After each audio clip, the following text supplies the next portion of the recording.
Hey, everybody. I'm out in outer space and I got my Martian ears on. I'm zooming. Can't you tell I'm in outer space? This was the #1 request for where you all wanted to see me the next time you saw me. So here I am in outer space with Martian antenna. Last Sunday, we had an online RE time together, a little bit of class time together, church time together. And we had a few people come out. We had Evelyn for a little bit, and we had Pippa, we had Cricket, we had Mr. Ron, and we had a good time together. But I was thinking maybe I should just record what we did so that everybody else who wasn't able to make it at that time could then see what we had done a little bit, the story I shared, the lesson, and the chalice lighting that we did. So just like we were in church together, I'm going to go ahead and light a chalice for us. And I think you know the words. So if you want to say them along with me, you can. Oh, come on. I want this to light. There we go. We light this chalice to celebrate Unitarian Universalism. And you can make those two UUs with your hands. You can make a chalice with your hands. We are the church. We are a church of open minds. We are a church of loving hearts. And we are a church of helping hands. So, our chalice is lit. Our time together is starting. And let me share with you some of the things that we talked about. We did a joys and concerns. We shared our joys and concerns. Of course, what was on a lot of people's minds, what we were thinking about was family members like grandparents and aunts and uncles who perhaps weren't that close to us and were living farther away, and we were worried about them. Oh no, come back, Martian antenna. We were worried about them feeling sick, getting sick, and not being near them to help care for them. So that was a big concern. A joy was that we were with our families and feeling safe. And even though it was hard to not be doing the things that we regularly do because of coronavirus, we were glad that we could be with our family. And I certainly felt that way too. And then we did a metta meditation. Maybe I'll do that after we get done with the story, because the story that made me think of, so when we were talking about, how much time we were having to spend with our families, which is basically all the time, even though normally we might be used to going to school and going to our extracurricular activities, hanging out with friends, doing other things, we were having to adjust, right, to being with our family all the time. And that made me think of this book called The Quarreling Book. And we had to really think for a minute about what quarreling meant. And quarreling means to argue, be cranky, crabby, fighting with other people, just easily annoyed. And there's a lot of potential for that, right? If we're all together all the time,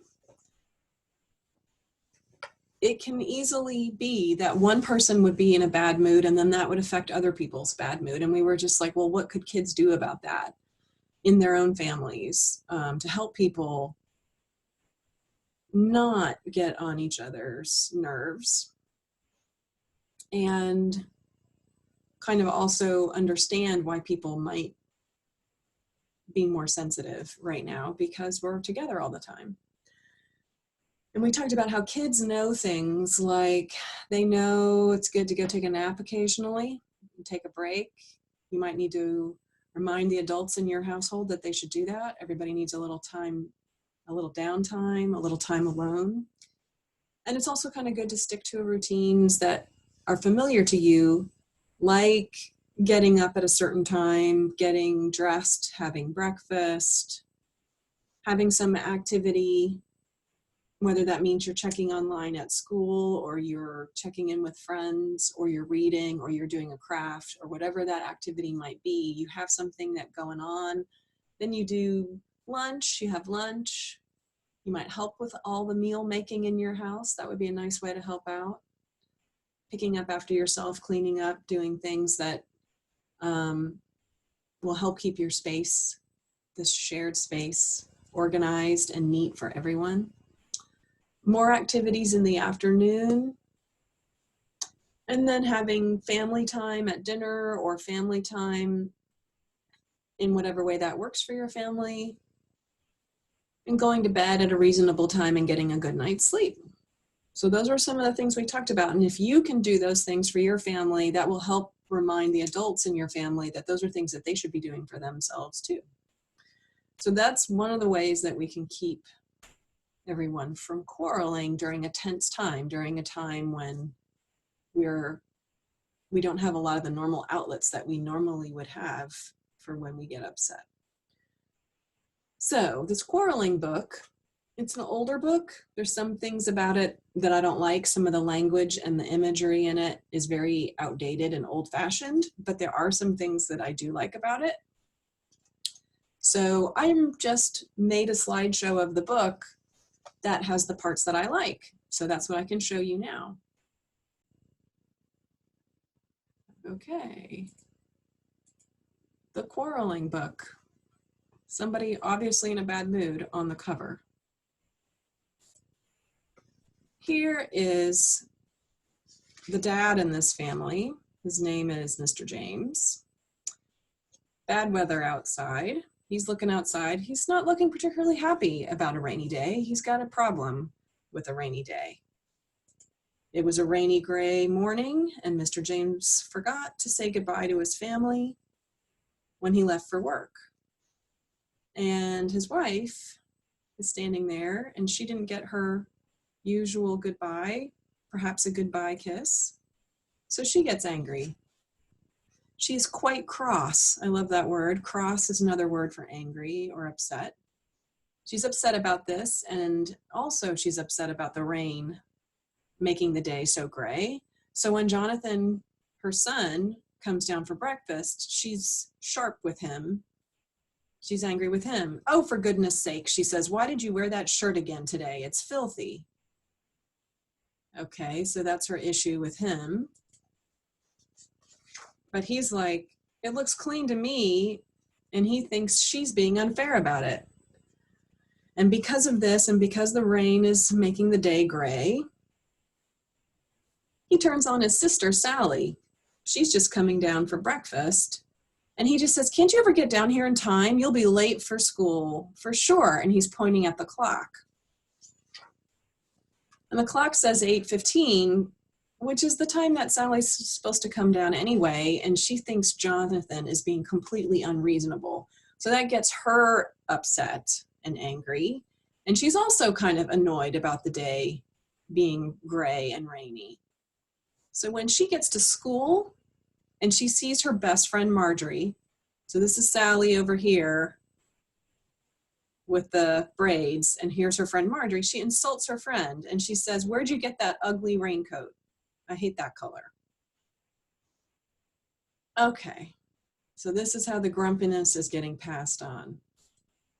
Marjorie, who thought her raincoat was a beautiful shade of yellow, felt that Sally was very unpleasant, and because of this, and because the rain is making it a gray day anyway, when she gets home from school, she finds her little brother playing with her dolls, and she says, why are you always touching my stuff? Please stay away. Oh, she doesn't even say please. She's just like, what are you doing with my dolls? And Eddie, her little brother, who has always played with her dolls, and she had never minded before, thinks she's being really unkind. And because of this, and because he can't go outdoors, and because it's raining, he runs up to his room and he shoves the dog off of his bed where the dog was sleeping.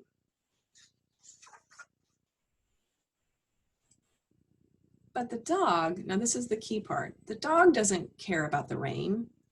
And she thought Eddie was playing. So she put her front paws down and her hindquarters up, and her tail began wagging like this. And here's Eddie over here, still looking upset. Then she pounces on Eddie and they roll over together. They're wrestling and the dog wins, and they sit down and sits down on his chest and begins licking his face. This tickled and made him laugh. And he was laughing so hard that when Marjorie came in looking for a pencil for her math homework, he gave her his best one with a new eraser. So his mood got changed around by the dog. She was so grateful she couldn't help smiling and saying, "Thank you very much."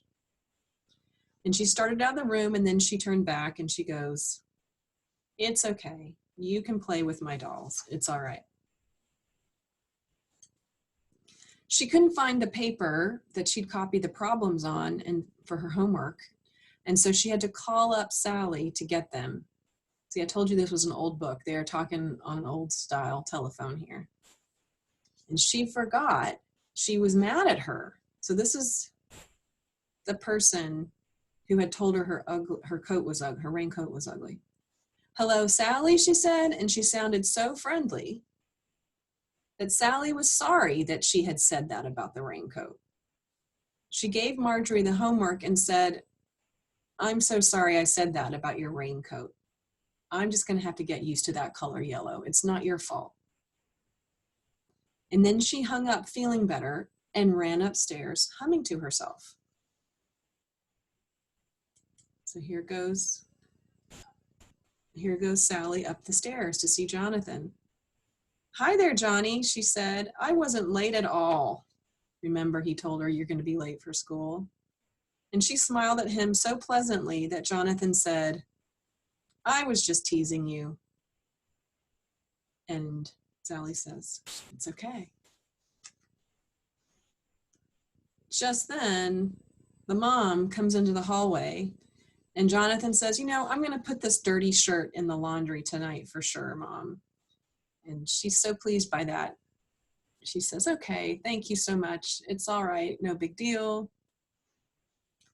We can take care of laundry tomorrow." He's playing with the cat. And then around 5 o'clock, the sun comes out and everything looks glistening and clean, and the birds began to sing just as the dad comes home, and he gives his wife a kiss, a warm hello, before they go inside. And now I just want to point out one thing. Who originally started this chain reaction? I'll stop sharing for right now. It was Mr. James, the dad. And let me tell you, did he have any part in the problem that he created? It was this chain reaction. He leaves the house grumpy and infects everybody in this chain reaction of grumpiness through all these people. But the dog fixes it in the middle, and they get into a better mood. And by the time he gets home again, they're all okay. So he had no consequences for his grumpy mood with these people, which I'm like, they should have said something maybe like, "You know what, when you left the house in a grumpy mood, that made all the rest of us grumpy. And we had to take care of it." So I do think that's a big part of when you're working together with your family, is to say, "You know what, your mood is making the rest of us feel bad. And it takes a lot of work for us to get into a better place when that happens. So maybe you can do something to help yourself feel better so the rest of us can feel better too."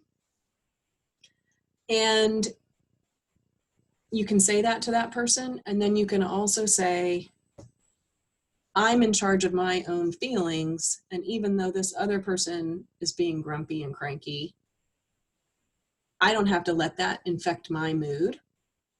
Funny that I'm using the words like infect and chain reaction when we have something like a virus going around. I can stay positive even if this other person is being grumpy. And maybe my positivity, maybe me being grateful and thankful and concentrating and focusing on things that are going right, will help this other person get into a better place. So those are the kinds of things. Now the dog doesn't have any of that going on in her head, I don't think. She just wanted to play, and that helped that child feel better too, so that he could then pass on the good feelings to the other people in his house, to his sister, and then the other family. So that's kind of how that works. It really does work. You have control over your own feelings, no matter how other people are feeling. You can ask other people to understand how their feelings are infecting other people in the house, impacting other people in the house. And you can maybe do some things that would help those other people start to feel better too. And you can think about that, what that might be. Drawing a picture. That was the other thing we did in our RE time together, was I asked all the kids to draw pictures, because when we are meeting like this, you can kind of do something off to the side and no one else will know what you're doing. So when we first got together, I said, go get some crayons or markers or whatever and some paper and draw a picture. Don't tell us what it is. And then you can hold it up to the camera and we can surprise each other with these drawings. And I remembered seeing a penguin, a purple penguin with hair. And I remember seeing a beautiful chalice. And there was a dinosaur. So those were very interesting pictures, that all of them very different. And they were awesome. And then we talked about what we wanted to do together when we got together next Sunday. And I thought it would be really cool to have a show and tell, because we're in our own homes while we're doing this, and we have all this stuff near us. And so you could show the other people on the call things from your house that you normally wouldn't be able to bring to church. So that's what we're going to do next Sunday, is have a nice show and tell time. And we'll still do joys and concerns, and I'll come up with a story that I can share with you, and we'll do some thinking together on what it means to be living with your family right now in this new way. And we'll do a metta meditation. And I think that's what we could do right now. And you could say it out loud at home with me, because metta meditation just kind of helps us remember what's important and helps us be grateful even when times are hard. So the first part of metta meditation is that we care for ourselves. May I be happy. May I be healthy. May I be filled with love. And then we think of someone else we wish that for, someone we love close to us, and we think of that person and we say, may you be happy. May you be healthy. May you be filled with love. And then this is the hard part. This is when we think of someone who has been irritating us, someone that we have a problem with, someone who we think is doing the wrong thing. And we say to them, may they be healthy. May they be happy. May they be healthy. May they be filled with love.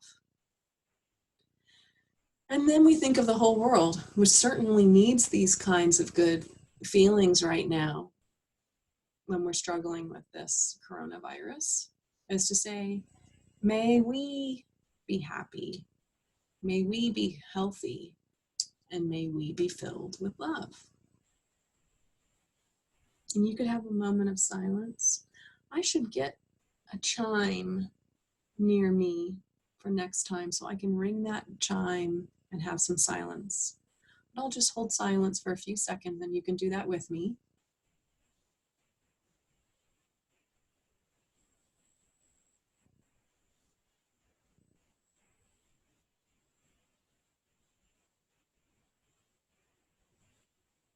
Take some deep breaths.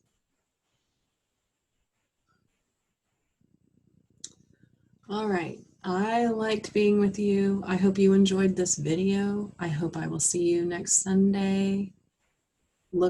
Ask your family for the links for that so that we can chat with one another on Sunday. And I wish you well.